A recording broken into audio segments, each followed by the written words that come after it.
гледам дека има кои што си прават ски, имаат своја опрема и така натаму, да се развие малце поише дискусија кога ќе дојдеме до некој дел, ако може. Молим. Не ваква дискусија. Кај што сите ќутат. Видео се снима понатаму како сакате официјално. Добро. Добро. Дечки, у првиот дел ќе имаме кратка презентација, 8 минути отприлика, да не замараме многу со некои техникали. У принцип, што е идејата? Кратко видео за тоа како се подготвуваат скиите за возење.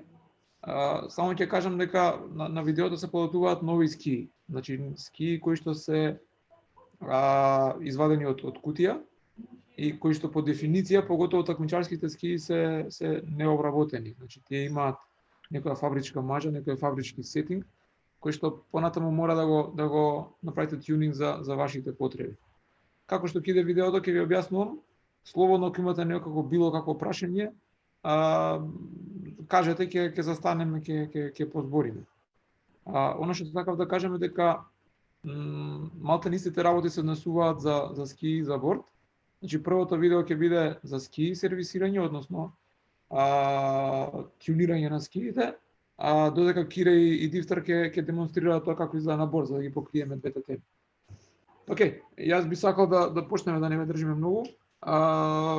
Слободно поставувате, јас ќе го коментирам видеото, некако би го пуштил без, мислам дека е згодно без звук да го пуштиме. Ќе ви ги објаснувам полека една по една поимите.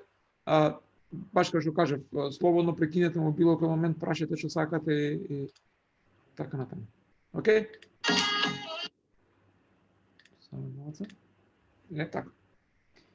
Океј, гледате некоја содржина, значи основен ски сервис, пополнување на дупки, значи веќе малце понапреден дел и баш на тюнинг на скиите. Само малце. Извинете малце, ова е премногу.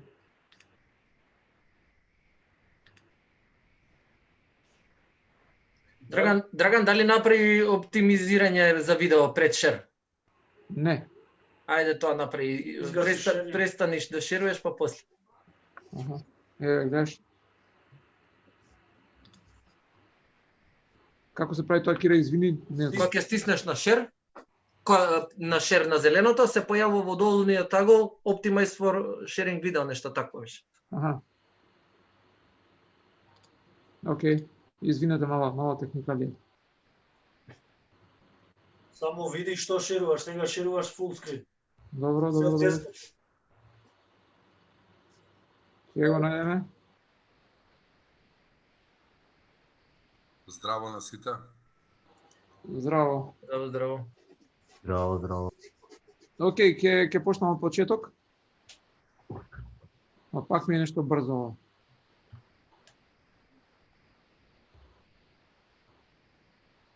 Не, тоа е тоа. Добро, океј, почнуваме со основната процедура за скиите. Како што кажав, ова се нови скии. Проводиме со монтажата на везовите, на која што не би се задржувал. Особено затоа што тоа е нешто што се работи во специјализирани продавници, каде што ги купувате скиите и не би трошил посебно време. Една работа што би застанал, тоа е подесувањето на килажата на скиите, односно силината на федерот во самиот вес. Ова е карактеристично само за скиите, кај сноубордот немаме овој сетинг, а кај скиите е многу битен од безбедносен аспект. Фактички, овој сетинг значува на која силина на ударот, означена во килопонди, мислам дека е мерката, а скијата би избацила од вес. Значи го отвара везот. Како што гледате, квалитетот на везовите се цени некаде според ова силина на федерот, односно оди од 2 до 3, мислам, килопонди, некаде до 14, 15, 16 и зависи од примената. Значи, кај туристички ски, мислам некаде со само доволно 8, 9, 10, кај малце понапредни ски 11, 12 и веќе нетакмичарските ски, поготово за брзите дисциплини од, не знам, 15, 16 килопонди и така натаму. Така да, во овој дел многу битна работа ви е начинот на возењето, искуството на возачот и теренот на кој што се вози. Значи стално за длабок снег имате малце повисока тензија на федерот, затоа што не треба толку лесно да откачува на најмал напор. Килажата на човекот исто така игра многу битна улога. Игра брзината со која што се вози, како што кажав, дали се вози по уредени патеки, дали се вози вон патеки и така натаму. Значи ова е искуство, грубо некое штелување за самите везови е некаде тежината на возачот зголемена за 10 до 20% во зависност од тоа како е распоредот на теренот и така натаму. Значи ако имате 80 кила, некаде 9-ка, 10-ка е некоја оптимална според мене сетинг. Стално ако имате почетници штелувате помалку, значи на полесно да откачуваат везовите. Ако имате понапредни ски, одите понапред. Така да за секој дел е сосем, мислам е посебно штелувањето. Мора да го правите секој пат и може да варира од ден во ден. Значи зависи од тоа дали е длабок снег, дали е утаван снег, дали е лет и така натаму. Прашање. Да. Долу на десната страна на YouTube до HD, кај што е HD, од лева страна има едно play, да не е тоа за забрзано? А не. Okay. Не, ама гледам дека нормално ги врти секундите, така да не е тоа. Добре. Океј, ќе го паузирам. Добро. Дечки, кога се монтирани, ова е првиот дел да ги изолираме кочниците. Као што видовте на сликата, тие се на скиите поготово се заклопуваат фактички да се трнат од самата долна површина на скијата која се сервисира. Значи се прави со ластик. Мислам има специјални ластици, може да се направи со било каков посаглам ластик. Употреба на специјално менгеме за ски е особено препорачено, затоа што така се добива рамна површина на тоа што и како работиме цело време. Значи самата скија се фиксира во идеална површина. На следнава слика, односно следното дел од видеото е покажано тюнирање на основната на кантот од долната страна, односно на основната површина. Како што гледате на десната слика, имате означено на кој агол е таа тюнирана и самиот производител на скиите ви ја дава таа информација кога ги купите нови ски, има означено дали самата долна површина е тюнирана на одреден степен. Најчесто се нула, значи кај туристички ски,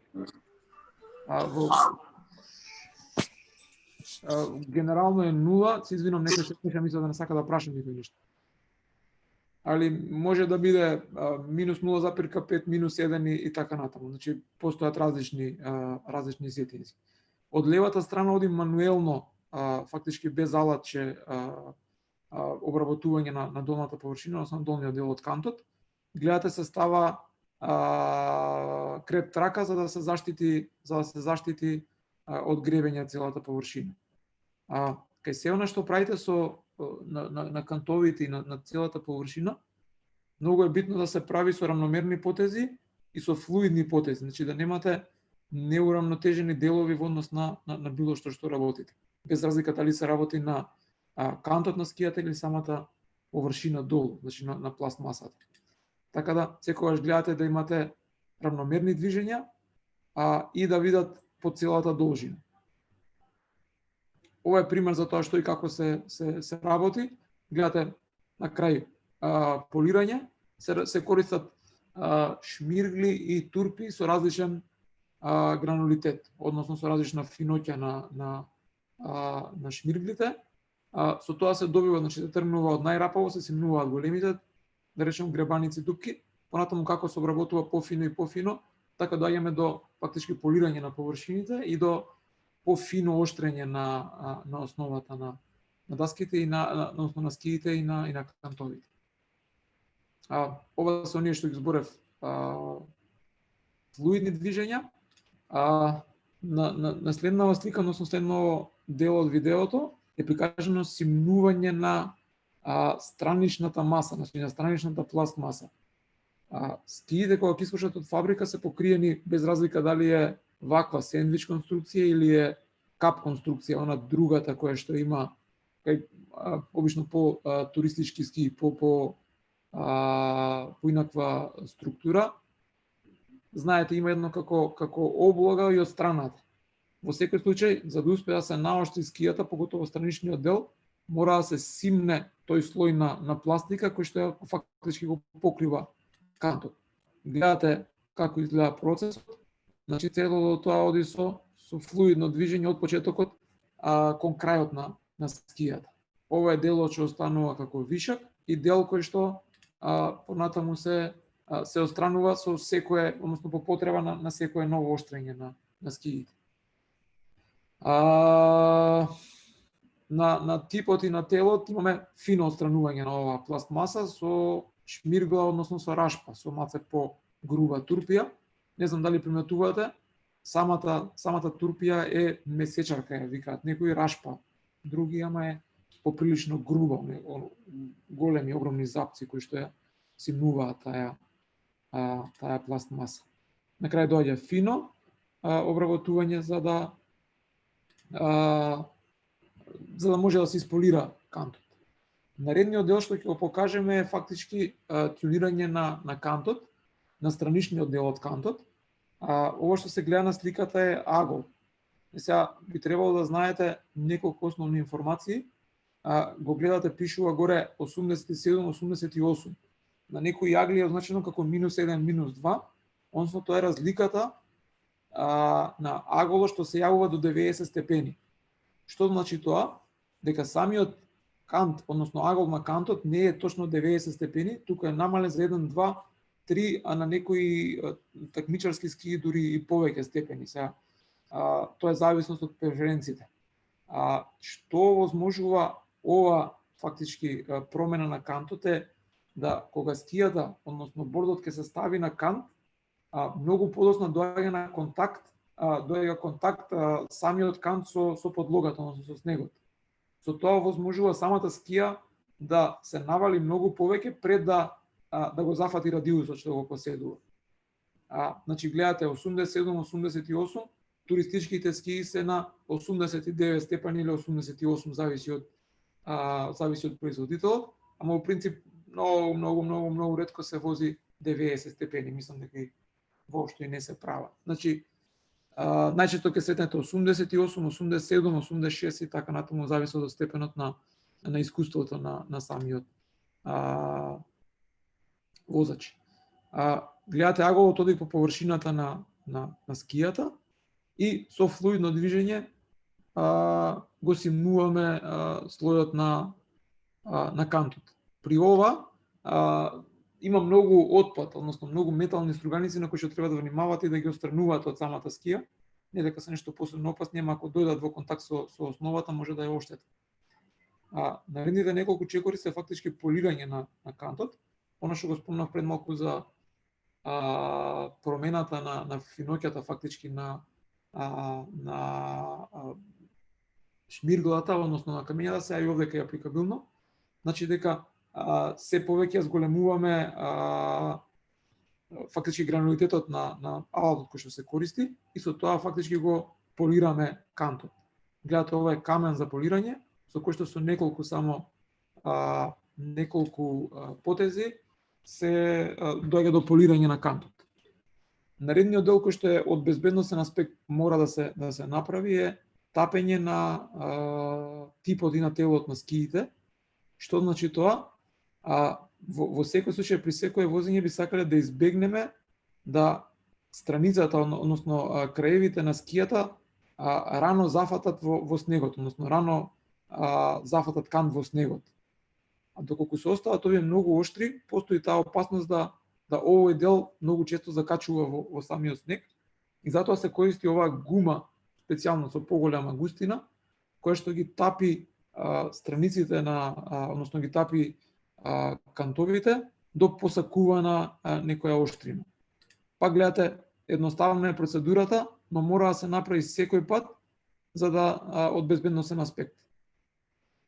Овој дел е фактички оштрење на алатот, односно оштрење на шпаклите за симнување на восокот.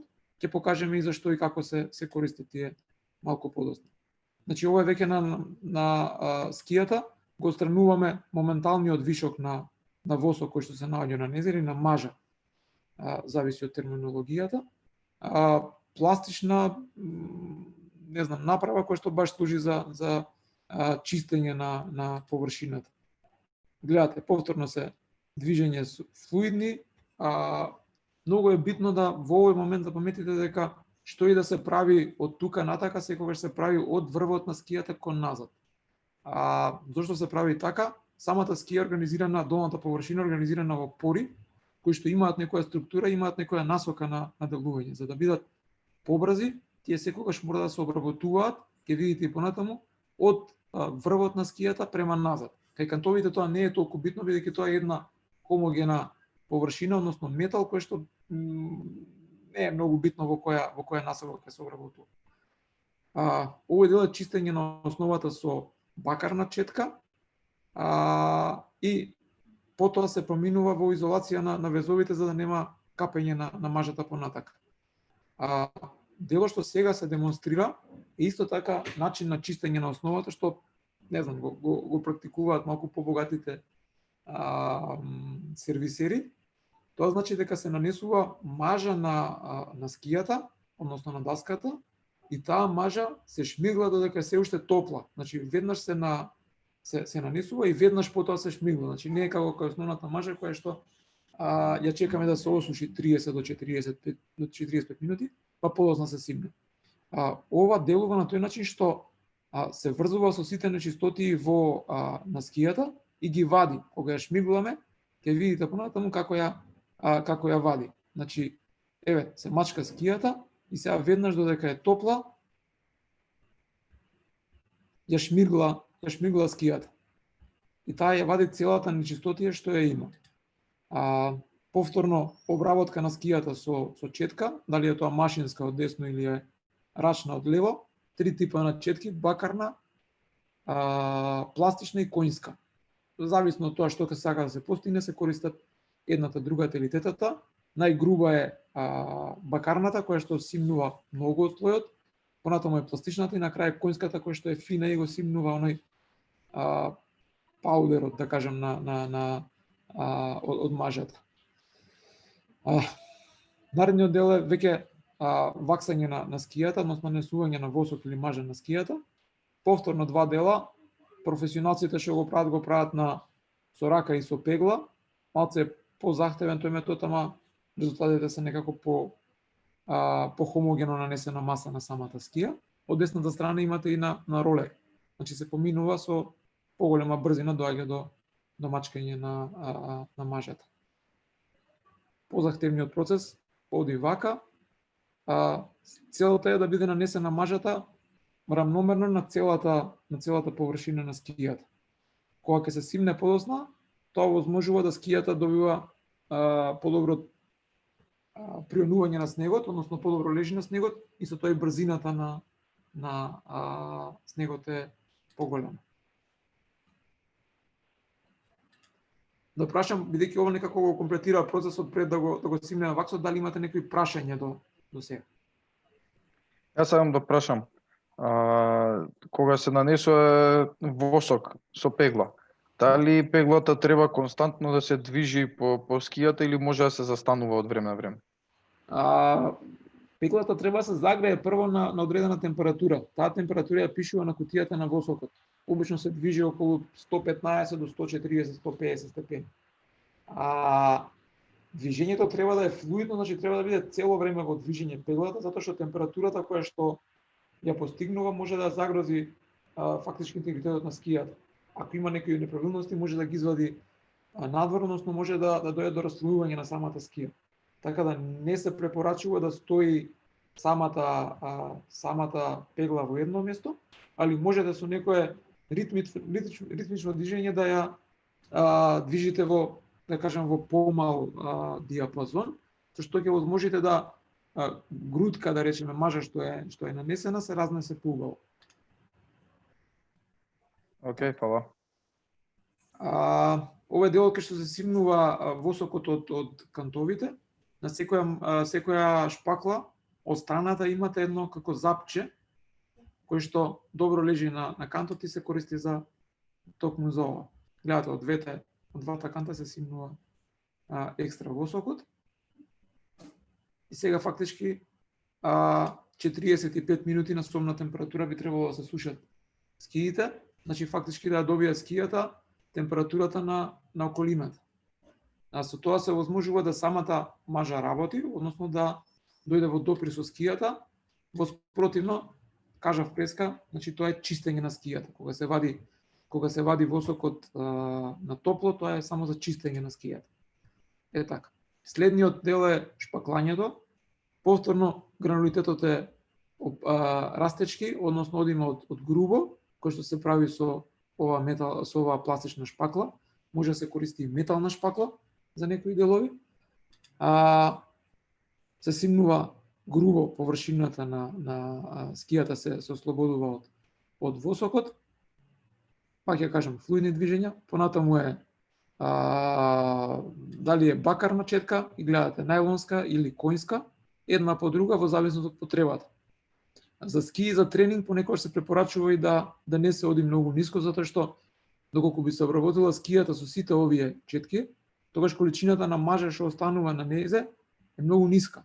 Односно таа би дала многу посилен ефект, многу пократко време.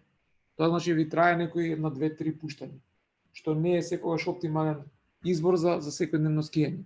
Доколку е трка, се знае точно како се спрема скијата и како се користи понатаму. Дури има и прашоци понатаму кои ќе се ставаат одозгоре. Е така. Сега ќе ја покажат и баш една, друга, трета четка, значи бакарна, па најлонска, па коњска, чистењето и веќе скијата е спремна за употреба.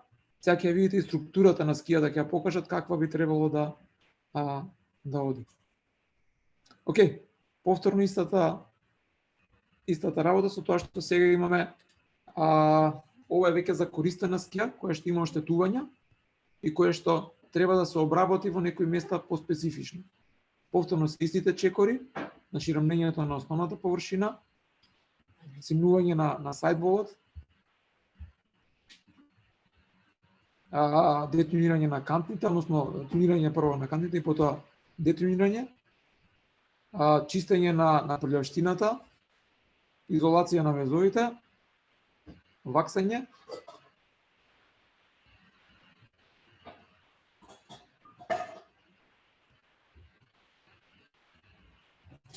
нанесување на мажа, тргање на восокот од страниците и сега ова што се прави изолација за да може да се помине фактички само кантот. Да. Зашто се ставува изолација? Она што ви кажав, металната рашпа, металната струготина што се појавува во овој процес, може да влезе овдека помеѓу аголот и самата скија и доколку загребете малце појако може да ја оштетите посериозно скијата, односно таа да изгребе дополнително скијата. Затоа се става креп трака. Сега едно прашање, што и мене ме зачуди. Сега он прво ги намачка одоздола, мажа им стави, па после ги оштри кантовите, рабниците, така? Да, изборот е произволен. Значи тоа зависи од самиот сервисер. Обично, најчесто, прво се оштат кантовите, па понатаму се нанесува, се чисти површината и се нанесува мажа. Барем јас така како што сум учил, тоа е некој мејнстрим. Ова е малку бујна. Може би ова е само за да купи време, за да не чека после 45 минути или колку таму за да се олади мажата, за да може да работи. Претпоставувам дека е тоа. Може би тоа. Така да. Тоа е тоа. Значи ова е она што ги спомнавме деловите. Се користи керамички камен или пак диамантска турпија. Двете се поприлично специфични, се користат со вода, значи мора да стоат во вода, за да се добие абразивност кога ќе се влече по скијата. Многу интересен процес, треба да се проба, треба да се види, ама дава ефтен резултати. Само вика 5 пати на основата и 5 пати на страната да се помине. детонирање на ивиците, за да не фаќаат на снегот многу рано. И сега веќе ја трга и ќе ишпакла скијата.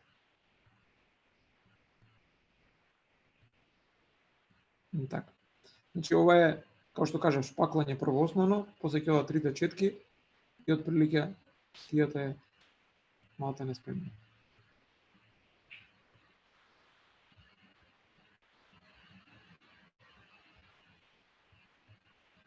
Има ли некои прашања за ова?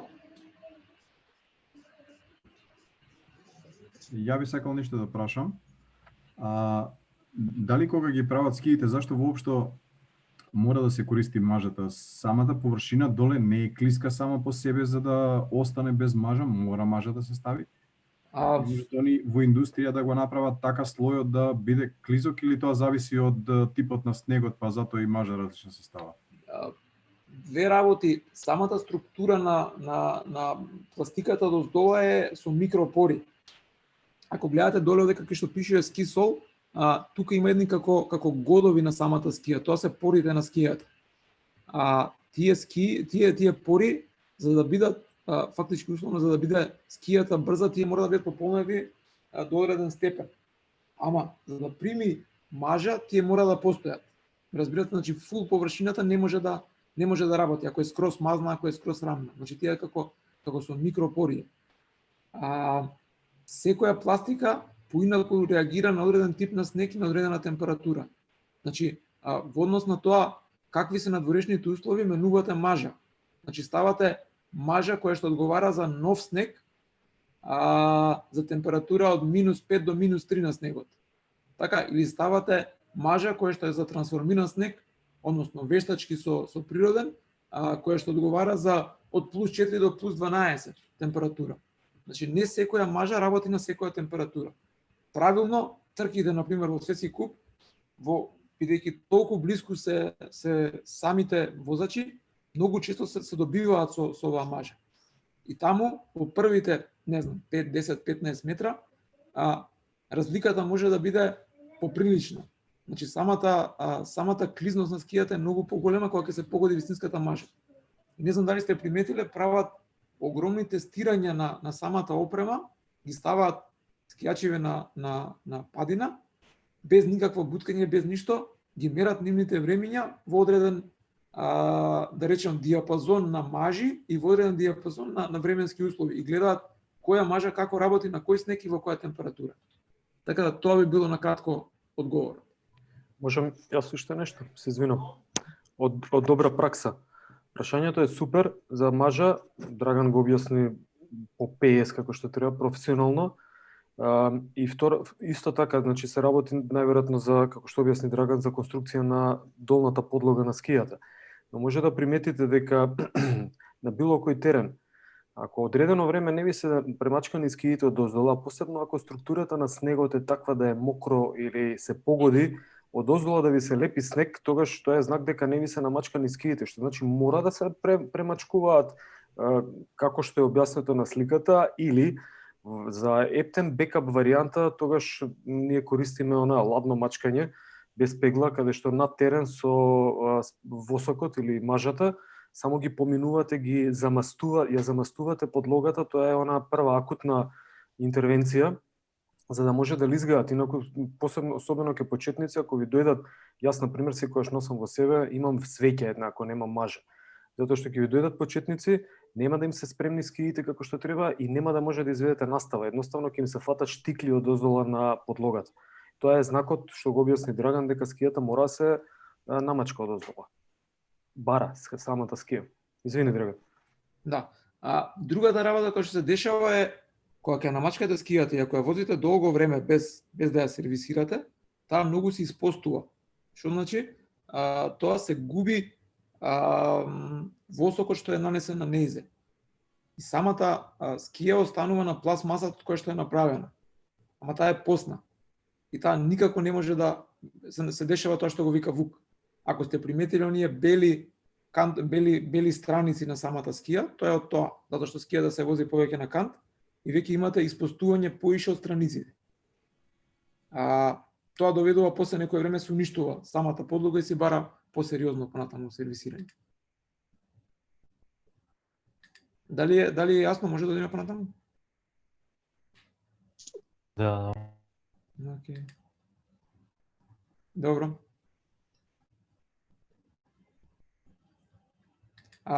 Последниот дел од ова е поправка на скиите, што настанува кога скијата е оштетена.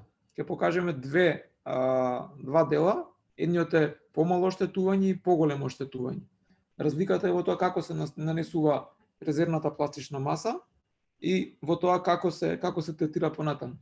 Ќе видите понатаму е поприлично лесно, али што и да се обидувате сами, пазете многу. Затоа што при ова настануваат многу голем број на изгореници, кои што многу тешко поминуваат. Значи, самата пластика, кога ќе се загрее, ќе ви покажам на видеото и како, доколку ви капне на рака или на гола површина е неверојатна болка. Значи, стварно, онака што сум го осетил на своја рака, ептене болно. Ќе видите, ќе го коментираме. Значи, ова е, гледате, пластика, резервна, се грее со упалјач. Идејата е таа да тлее, значи не да гори и да капе, туку баш на мало растание од скијата да тлее, значи да нема голем пламен. Гледате како тлее и таа полека капа. Се пополнува дупката малку по малку и сите оние микроскречи што ги има. Гледате, ова е апликабл за, да речем, за ситни гребаници кои што се, не знам, пола милиметар и така натаму. Ваквото нешто не е апликабл за поголеми дупки, кога покажеме тоа покасно, затоа што самата пластмаса, заради разлика во температурата, не успева да се врзе со пластиката. Океј. Првиот дел е нанесувањето, 15 на минути на собна температура е сушење, така, и сега веќе со метална шпакла, гледате, се симнува вишокот слој. Она што го кажав преска и овдека е применливо, секогаш се оди од врвот на даската односно на врвот на скијата кон тейлот. Така и гледате самото движење како да се набива пластмасата во самата скија. Значи не е да ја корнете, ако ја свртите обратно турпијата, веќе ќе имате корнење на самата пластмаса, а вака ја набивате. Како основно ја набивате. Фино се симнува со шмиргла, пофина шмиргла и на крај со четка од метална четка. Ева разликата пред и разликата по пополнување. Така. Наредниот дел е поголема штета. Така ќе ви покажам, еве класичен пример од нашиве скијалишта, каде што порен кант, ова е најкомплицираниот случај, каде што порен кант имате дупка, во кој што ако пробате да го пополните само со капење на скијата, ќе имате многу проблем. Зошто? Затоа што кога носувате така,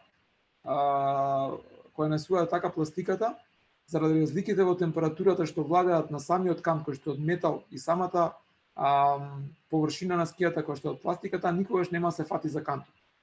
Затоа се користи леткум или некое друго гребно тело кој што може да постигне поприлично висока температура и сега ќе видите како се нанесува. Значи најпрво се грее кантот за да достигне некоја кантот е само поладен од скијата. Значи од поладен од пластмасата и затоа го грееме на кратко за да може да добие температура која што е приближно иста.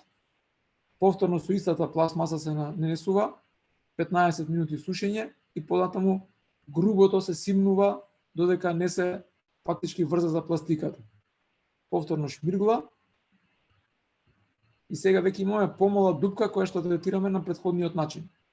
Значи веќе ја пополнуваме со пластика, може да се користи пластика со различна тврдина. Значи ова е помека пластика која што се користи за пополнување на мали дупки. Во претходниот случај се користеше малку потврда пластика која оди за основа на самата скија. Процедурата е повторно исто, 15 минути на сумна температура, метална шпакла прво, еве рашпата што зборев преска. Ова се зависи од потребата. Некаде нема да имате потреба од рашпа, некаде ќе мора да користите, ама во секој случај баш зависи од апликацијата. Значи се зголемува гранулитетот, односно финоќата и се добива вакво нешто. Како што гледате, скоро и да не се познава самата дупка. Поприлично сложен процес кој што треба поприлично искуство за да се постигне како што треба и се добие во ваква форма. Јас правам ски, не знам, 20 на години, може и поише. Многу тешко се погодува да добиеш една ваква хомогена структура, да ја погодиш од прва. Самиот овој процес е репетитивен, значи може да треба 3-4 пати од едната пластика, односно од грејење на самиот кант и нанесување на пластика, и 3-4 пати од другата помеката пластика додека се добие ваква идеална површина. Накратко, тоа е тоа. Значи двете процедури се сервисирање на нова скија, односно оштрење на кантовите и мачкање на подлогата, односно нанесување на мажа на подлогата, и другото е основна поправка на штети, ситни и малце покрупни штети. За се понатака може да се користат и сега има случаи на откачен кант, односно на уништен кант. Тоа многу тешко се прави, затоа што многу тешко се санира таа штета, али мислам има мајстори што стварно ги прават тие работи. А за ова другото малте со мала инвестиција можете и сами да дојдете до некој сетап кој што може да си го користите за своја душа. Само една напомена, ова е нешто што е многу различно од она што се користи во ски сервисите. Во ски сервисот имате машина која што отприлike изгледа како една џиновска шмиргла која што врти со одреден број на вртежи во минута, на кој што се нанесува скијата и таа ја прави целата работа. Исто се случува и со мажата. Видовте ролер, на незе на одредена температура се нанесува мажа, само се поминува скијата и таа е рамномерно намачкана. Квалитетот на изработка на ваков мануелен процес и ски сервис не може да се спореди. Значи, на секој надпреварувач или на секој малку посериозен скијач, ова дава многу подобри резултати и ова е баш онака custom made. Другото е ски сервисот е комерцијална работа кај што треба да се изработат, не знам, 30-40 пара ски, каде што самата процедура трае меѓу, не знам, 4-5 минути и се добиваат задоволителни резултати за повеќето луѓе. Кај овој процес што сега го гледавме, тоа е стварно, мислам, некаде меѓу, Димитар и Кире ќе ви покажат, некаде помеѓу 1 и 2 сата, 3 сата, зависи од тоа колку е штета на скијата, какви се потребите и така на. Дечки, јас нема толку да ги држиме, извинете. Нема. Нема ги плачи луѓе. Не. Спремен бор. Океј, дечки, фала многу, јас имав толку да кажам, има ли прашања некој за ова тука? Нема прашање, јас само искуствено нешто сакам да додадам. Нешто се спомна Вук, само да се надополнам на кратко. Моја пракса е секогаш во джеп, кога сум на терен, да имам мажа, иако кај нас таа малку може би тешко достапно, и ако немате мажа, доволно едно парче светје да имате, восок, кој ќе ви дојдат деца или клиенти. Добар дел од нив доаѓа со неспремни скии. А ќе ви се случи, ако е снегот влажен, да се налепи од оздола и скиите да не лизгаат, доволно е само со оваа светје или мажа или што и да имате, да ги поминате оздола, да ги стругате и нема да имате проблем да го држите часот. Ова е само еден мал мој совет, искуство што сум го имал. Фала, Ден. Океј. Така, прашање ако може? Да. Се слушаме, Лазар ми името. Две прашања. Јас си купив после еден куп гледање видеа и такви работи, си купив опрема и поприлично рачно сам си ги правам скиите. И морам да кажем, малку се зезнав, пошто сватив дека од ден за ден мора да ги правите, најмалку 2 до 3 дена ако сакате стварно резултати со рачно шмирглање и така натаму. Па првото прашање ми е за тоа, условно кажано за стандарден туристички скијач, на колку време треба да се премачкуваат со восок скиите? И второто прашање, некојаш користам во джеп, некојаш си носам течни восоци. Какви се тие? Јас скиите на жена ми ги мачкам еднаш во 4-5 дена. Ако некоја стандарден скијач е тоа, значи тука некаде границата. може и побрзо, може и поспоро, ама отприлике тука некаде дава задоволителни резултати. Што значи Извинете, на колку, извинете, не ме слушам, не беше добро. 4 до 5 дена, на секој 4 до 5 дена. Скијаш. Да, со тоа што пак ја кажам, самото симнување на мажата не е толку детално, значи не се користи и метална четка и да речем и најлонска и конјска, него баш онака буквално се остава маце по крупен слој на мажа дозгоре, за да трае повеќе. А за течните восоци зависи од намената. Значи има постојат многу препарати на пазарот, некои ви даваат предност за одредена работа. Значи течните восоци или како стик има едни буквално што се продаваат. Тие даваат, да, тие даваат добри резултати, но само во мал дел од денот. Значи тоа ви користи ако имате многу нагла промена на снегот или ако имате нагло стоплување или нагло заладување да го избуткате денот. Сепак за да имате резултат посериозен во малце подолго време ви треба пропер сервис. Фала многу. Многу стручно презентирано.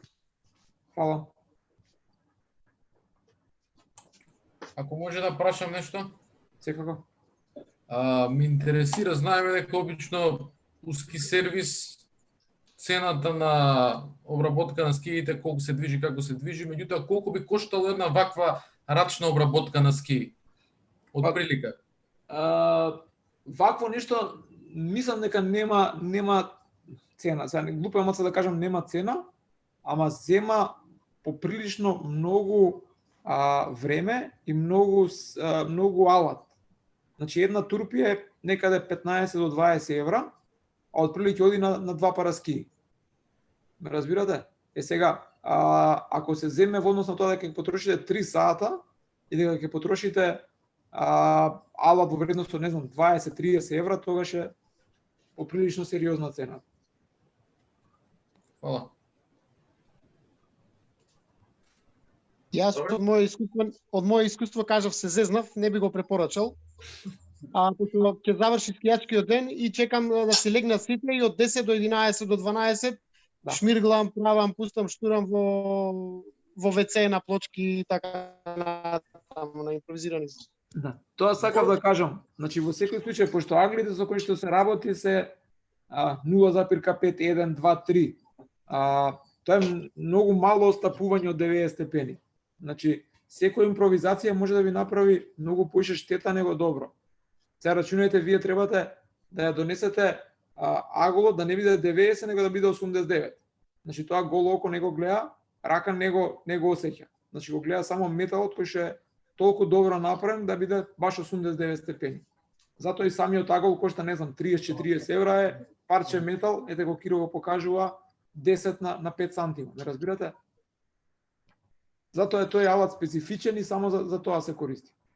Ја имам една многу добра идеја за случајов на Лазар, верувам и за другите, сигурно не сите ви се случило да си зезнете многу добри скии што ви се свиѓаат, затоа имате скии кои што се продаваат, да речеме, на некои делови од нашата Западна Македонија и за 5 евра, а некои има и за 3-4 евра или ги даваат за ограда за дрво. Пробајте, вежбајте со тие, тоа многу ќе ви помогне. За да се истренирате, за да можете да дојдете после на вашите скии да си ги направите како што треба. Или на некој близок другар, роднина, жена ви ако ве нервира многу и така натаму. Океј, дечки, некои прашања, друго мислам, слободно пишете, ни може да помогнеме доста во оваа проблематика. И јас и Кире и Димитар имаме поприлично искуство, и други имаат поприлично искуство во оваа работа. Така да, она што можам да ви препорачаме, само користете специфична опрема. Гледате за сноуборд е малце поинакво менгемето кое што го држи бордот. Кире, можеш да ја симнеш малце така. И точно е фиксна позицијата. Ево го менгемето, различно е, значи прво на база се става вака, па тука има што се лепат едни магнети и после кога се одлепат, за страничните да се работат, се поставува вака. Али е фиксна, бордот е фиксен и не мрда и буквално треба да се работи само во вакви услови. Се она што е држење на плочки, што викате, или што е импровизација, е малце трики, може ќе го погодиш, може нема, ама 1 степен на рука не знам. Јас сакам да прашам уште во врска со кантови и оштрење. Дали секогаш кога треба да нанесуваме маже и се тоа, дали треба и секогаш и кантовите ги оштриме или тоа е по потреба повеќе? Тоа е по потреба. Значи стално кога е текот на сервисот стално оди, ако има потреба се оштат кантовите, а најчесто има, во 99% од случаите има, па се финишира со тоа, се отстранува вишокот материјал, односно металните струганици, па се прави сервис на подлогата. Тоа е генерално, мислам, се прави на чисто. Океј, фала. Јас би можел чисто да искоментирам, добро беше ова прашање дали секогаш се оштарат кантовите. Имавме случка 2009 или 2010 на Кожув како дел од ски патрола. Околу 20 повредени имаше, од кои 5 или 6 беа во ургентен центар префрлени. На цела Попова, на сите 3 скијалишта кои што функционираат тој ден, тоа беше недела, имаше одеднаш промена на температура и заледија сите патеки. Значи Маврово, Попова шапка и Кожув имаше околу 30 до 40 лица на ургентен во клиника примено. Само од скијачки центри, значи од 3 скијачки центри.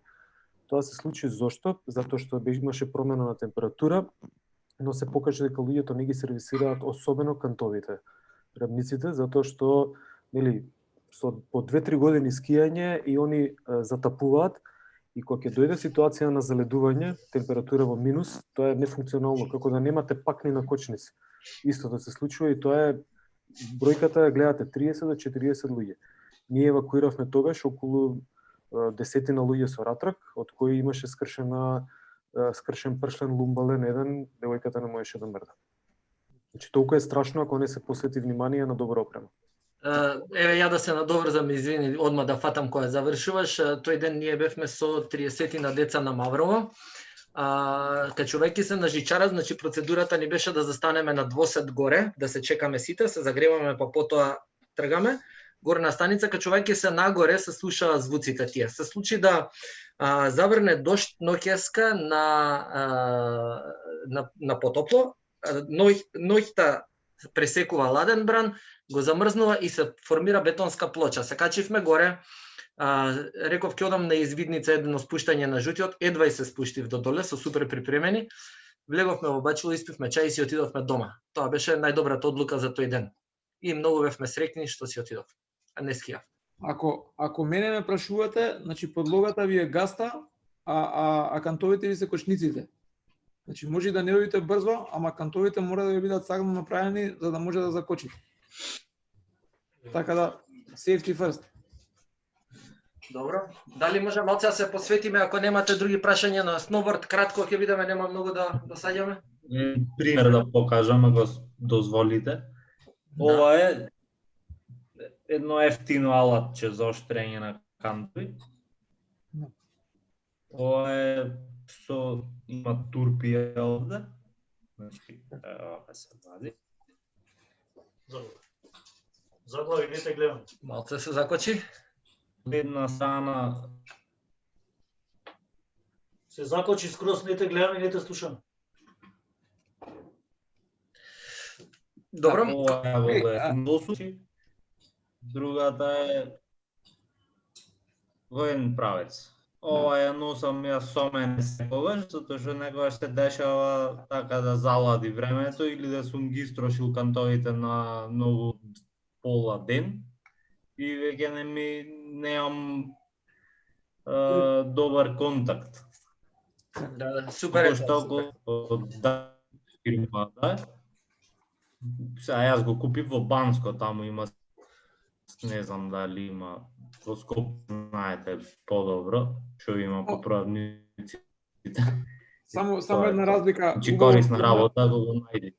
Да, убаво спомна, ова е само за прва помош. Значи ова не е нешто што може да ги наоштри кантови. Ова е само за прва помош ако се деси нешто. Може и да ги наоштри, значи добар квалитетен челик. Ама сепак ова не е за професионална употреба, ова е сепак рекреативно нешто, не е за трки спремање, збораме за рекреативно скијање доволно. Добро. Фала Дејан, малце слабо идеш и сецкаш, ама све се разбравме и тоа е добро, така треба да се однесуваме. Дали може да продолжиме малце со сноубордот, некои пикантерии и така натаму? Секако тие што се вклучија покасно, може Кире и Димитар да ги стават на трите точки на нивната екранче, за да ги гледате на подобро, на трите точки да кликнат, има пин видео. Или само пин и тогаш ги гледате зголемено. Добро, не знам сега, јас требаше малце и да се представам. Јас сум Ѓуро, а ово су Ѓурине кучне чаролije и то njihov сноуборд дел. Фала Бук, мораш ова за Бук да биде.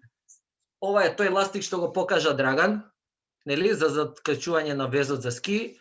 За сноуборд, ова не ви треба и за тоа може да го фрлите. Тоа е, нели, Ѓурине кучна чаролија, извини, много да го соменам, неки го треба. Добро, малце да раздвижиме сега и тоа, да бидеме малце по така слободни, ве молам да прашувате за било што, некако да дискутираме. Знам дека не знам, на Инстаграм гледам дека доста од вас припремаат ски, може и ќе ни кажат нешто, може ќе размениме нешто и така натаму.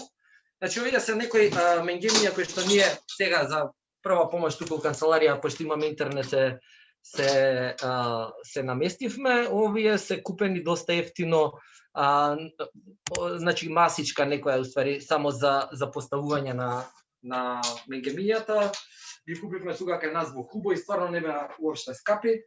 Можете да си ги спакувате, се пакуваат како пола скија доаѓа, значи се пакуваат ногарчињата и можете многу лесно да ги користите секаде каде што ќе отидете. Во кола не зазимаат воопшто место.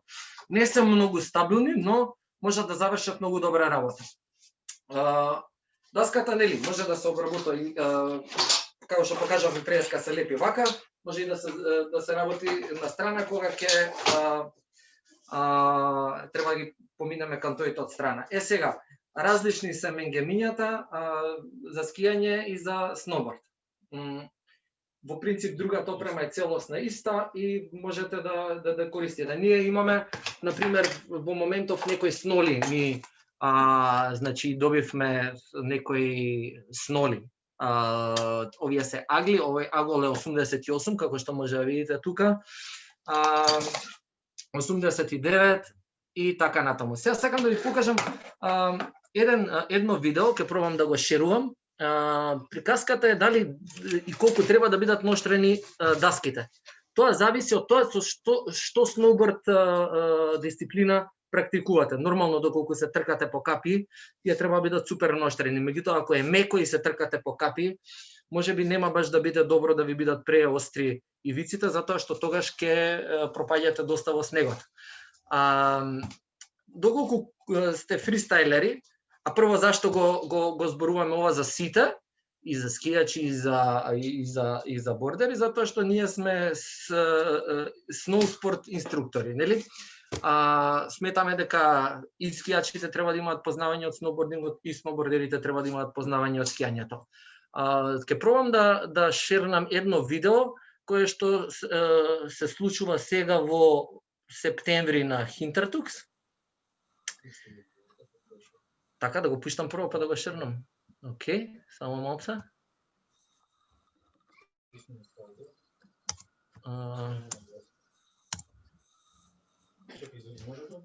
Ајде, Виктор, само кратко малце. Само ве молам дистанца држете. Да, гледаш колку затоа далеку почитуваме позади. маски и така натаму. Дај Виктор, тука ќе продолжи. Чекај. Можеш ова да го отвориш? Да. Знае? Не. И видеото.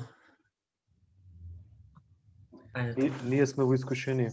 Јас се извинјавам, чекајте секунда да видиме што ќе се случи. Не знам Дали гледате нешто? Дали оди ова видео? Видео не оди, слики гледаме од фолдер.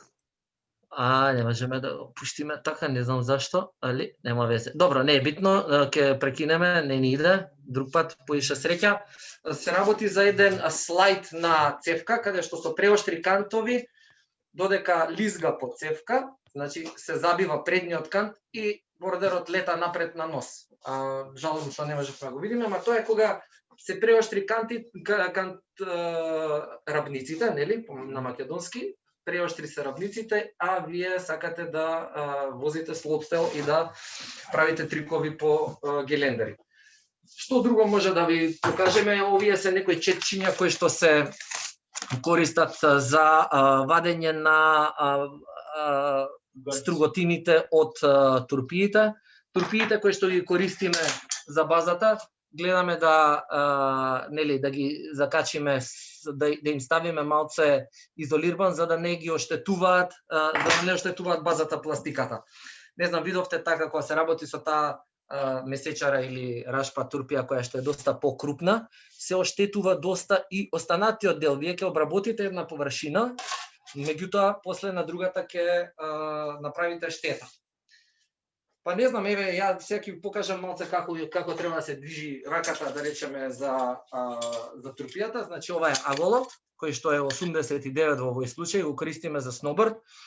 За рейсинг даски, еве, Виктор може да покаже што е друга рейсинг даска, таму користиме и по-остри агли, од типот на 87, 88 и така натаму. Ова е една штипка, која што се фиксира турпијата за да го држи аголот. Се овие работи на видеата нема баш толку можност да ги видите, да ги осетите, да ги чуете,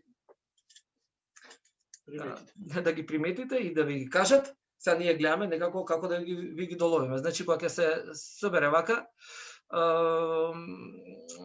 тогаш овој дел од аголот подпира на даската и тој мора да се подпира цврсто. За ако се измести, тогаш го тињате аголот, ако ви отклиза. Сега не знам дали некој може да ми каже тука што би требало уште нешто да направам пред да почнам да стругам.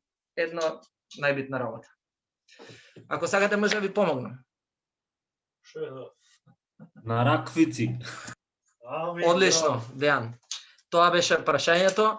Ќе имаме предвид. Значи секогаш работете со на раквици.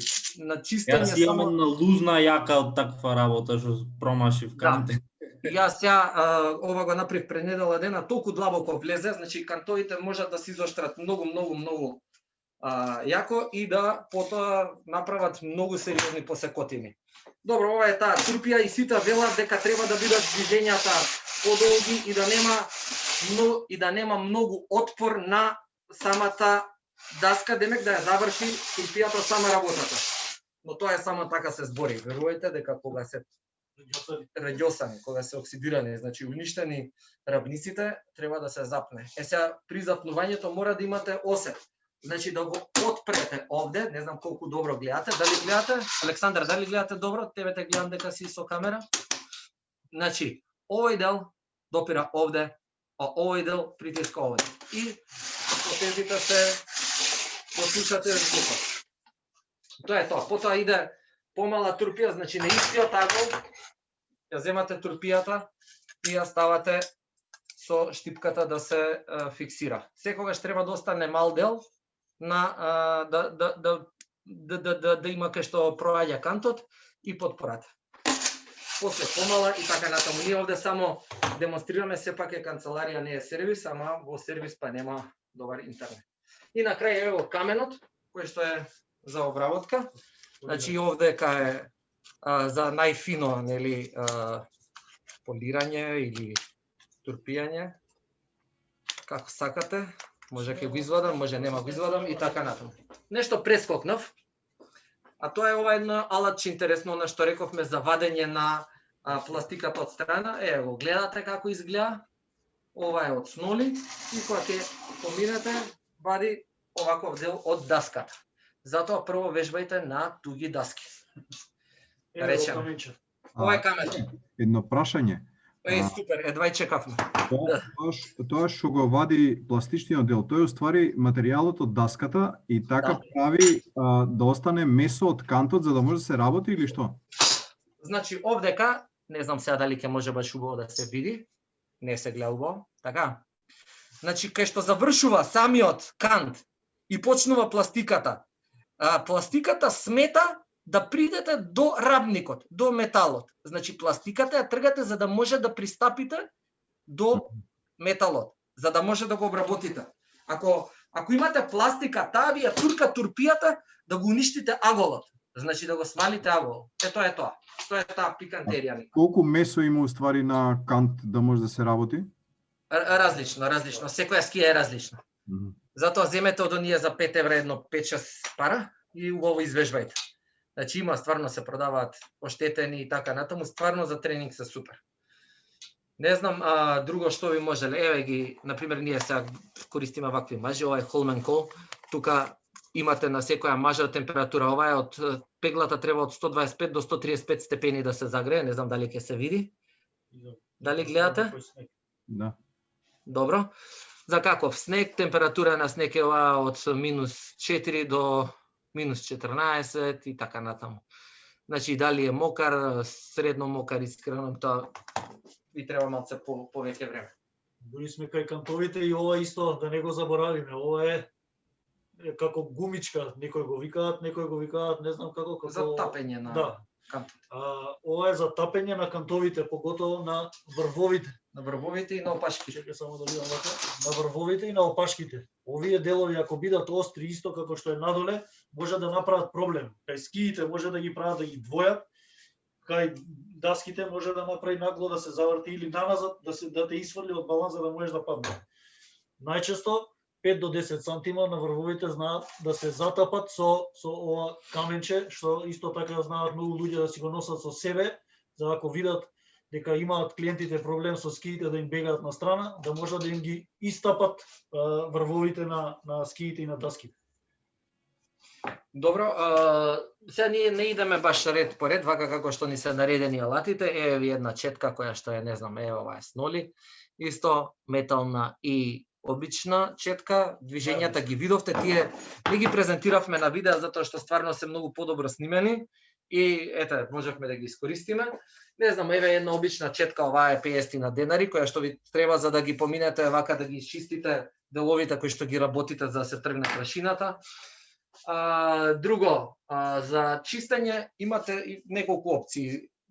Ова е најобичниот за дезинфекција алкохол, кој што не обезмастува како што треба. Ова е трихлоретилен, кој е навистина многу јако хемиско соединение, средство, не знам, течност, која што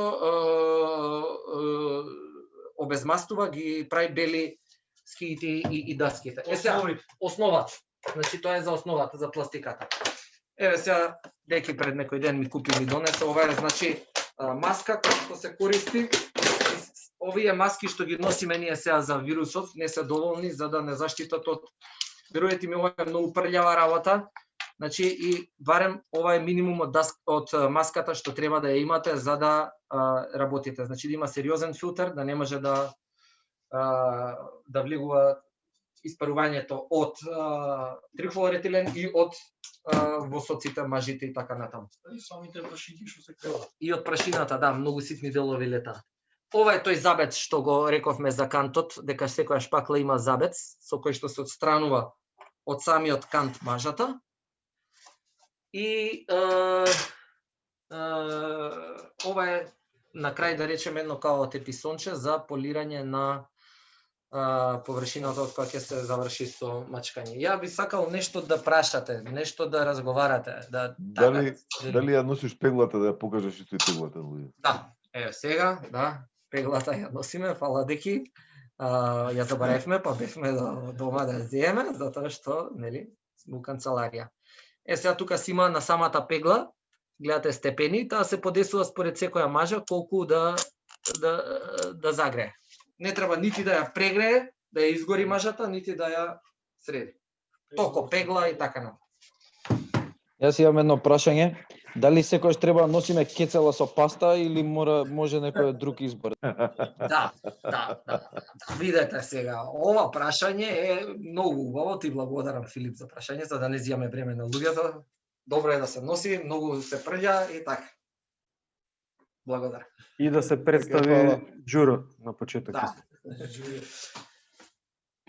Ако сакате нешто да прашате, ја би прашал, не знам, еве, Тони Зен е тука со нас, не знам дали не слуша, дали е покрај телефон, пошто гледам дека работи, дали има нешто различно што правиме, нешто што правиш поинаку и така некој tips and tricks да не го спомнавме.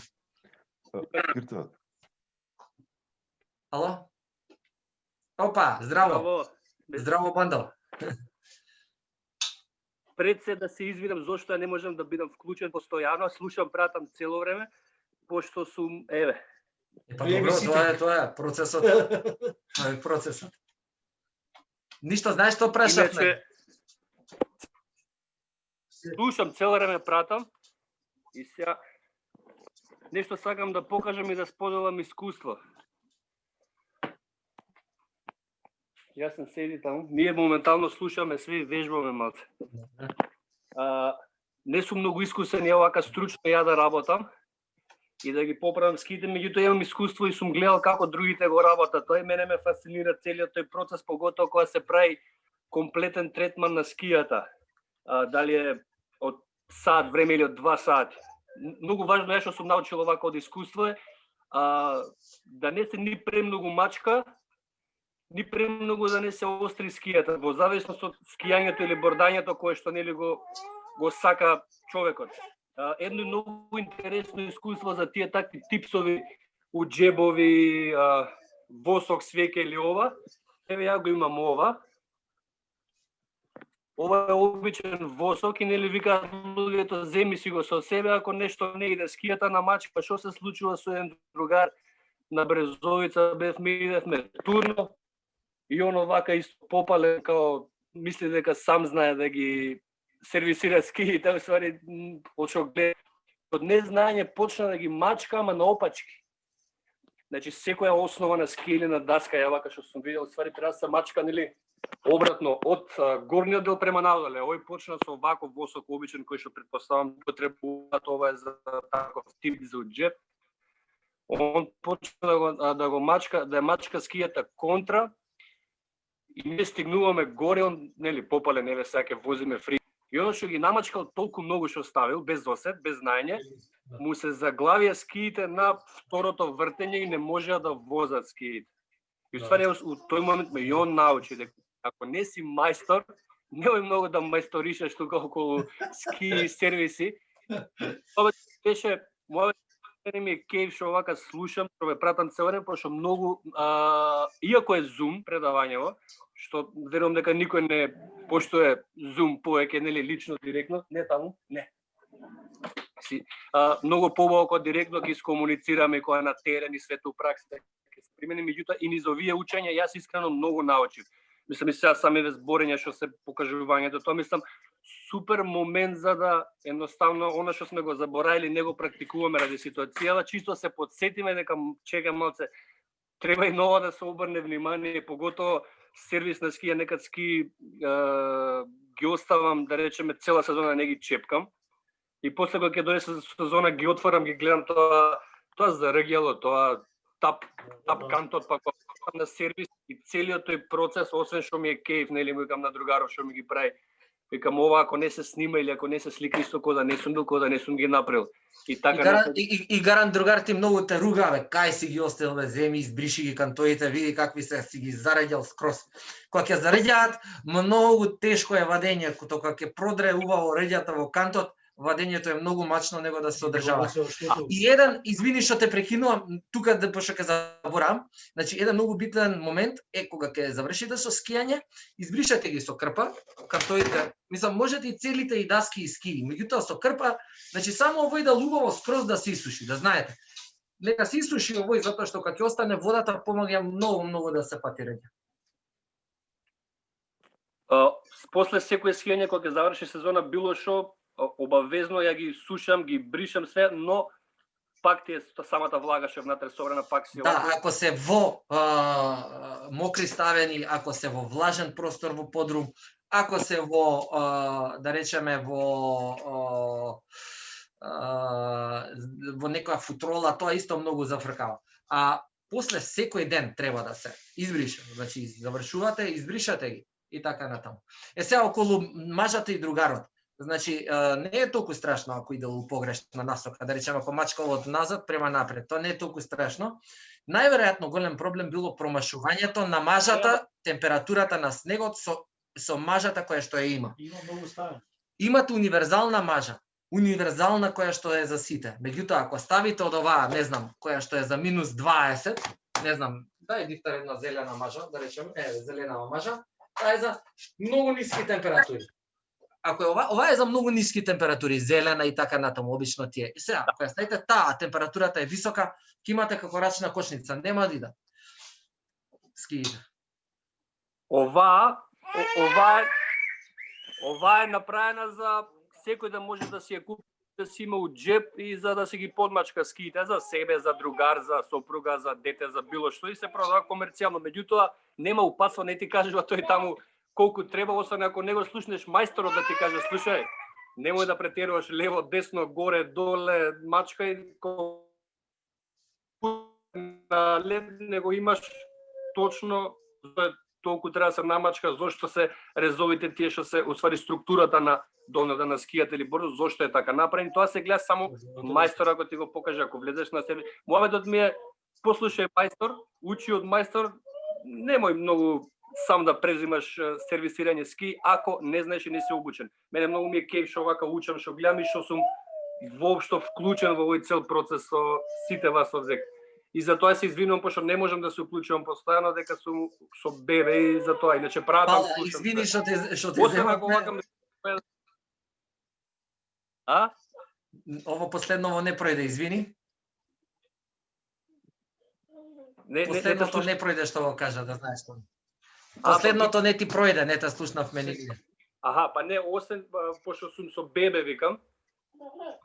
И затоа не сум активен, вклучен, не можам, понекогаш не можам да зборам, да и затоа Супер. Затоа сум, освен ако ме повикаш. Те прозвав, извини, не се љути. Чао. Ајде.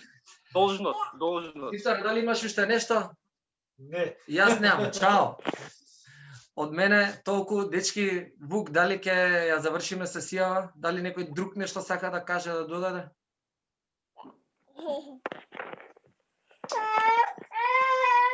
Нема, ако имаат прашања, слободно нека си постават. Или коментар. Сакам да поздравам хостеса ваше до тебе. Здраво, Дифер. Сузана Мандичу, слободно време. Не е лошо да исклучиме на време. На време. Ајде, фала, пријатно. Чао, дечки, чао. Поздрав. Поздрав. Јас, добро.